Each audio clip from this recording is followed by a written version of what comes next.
Happy Monday, everybody. Episode 192. Thank you for tuning in. Please subscribe and hit that notification button. Totally free to you, but it helps us a lot and helps us keep doing these videos every single Monday. So tonight, we're going to talk about wing angle, how to properly measure wing angle, and a couple different ways to go about it. If you're racing a micro or a sprint car wing, obviously one of the most important adjustments you can make, one of the most powerful adjustments you can make, and we've gotten a lot of questions on that and how to note wing position and wing angle in your setups, and so today we're going to dive into that and show you a couple different things for that. A couple questions that have popped in recently. One is moving your right rear and your left rear in and out and what it does. When would we do it? It sparked an idea. I think I'm actually going to do an upcoming episode here relatively soon where we're just going to science out some stuff on the scales, right? So we'll show you when you move your right rear in how the scale numbers change and stuff like that. But the down and dirty quick answer is, when the track slicks off, you're going to move your right rear in to increase side bite on the right rear, and some guys will move their left rear out as they're moving the right rear in a little bit to help the car drive off the corner straighter.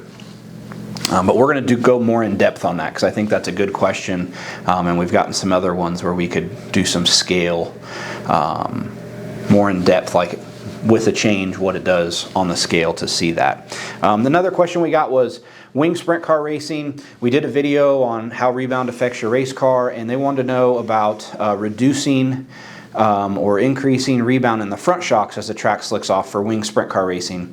And we typically don't adjust the front shocks a whole lot. Like non-wing racing, you're making big swings to increase forward drive. Wing racing, when you make a big swing on front rebound, you typically will lose your balance. So you will come off of front rebound a little bit, left front rebound a little bit at times.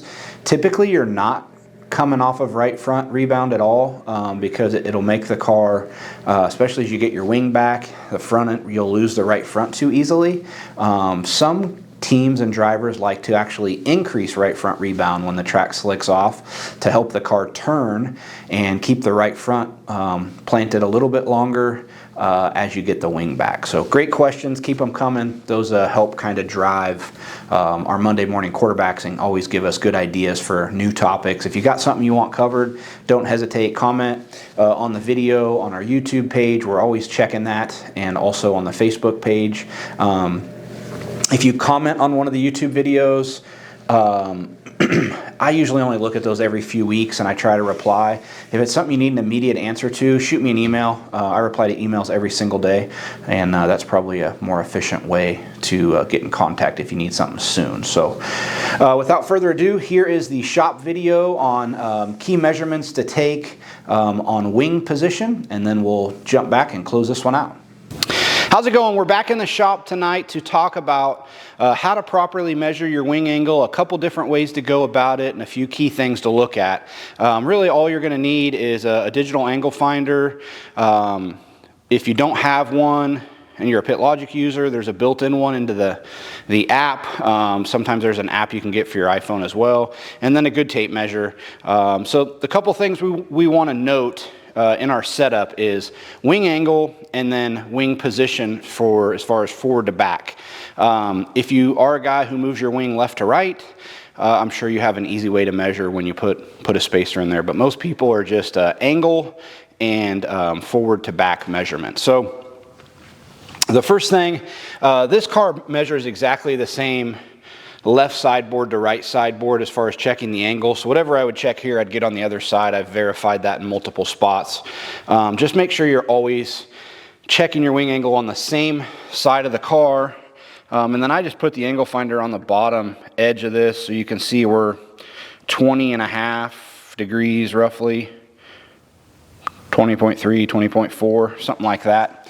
So that'll tell us how much angle's in the wing, and obviously that's adjusted by your forward to back. As you slide the wing back, it gets steeper, and then your rear wing tree.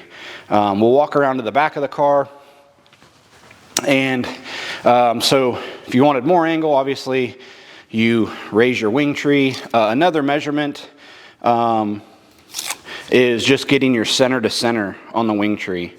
So some people will just measure it this way, 16.5. If you always use the same height front posts, that's just a quick and easy way. Typically you got a tape measure in your pocket, you're not looking for the angle finder, you can just note in your notes, all right, I'm at 16.5 for the heat race, I'm gonna go to 17.5 for the feature. But if you run different height front posts for different length tracks or different style of tracks, then that can throw you off.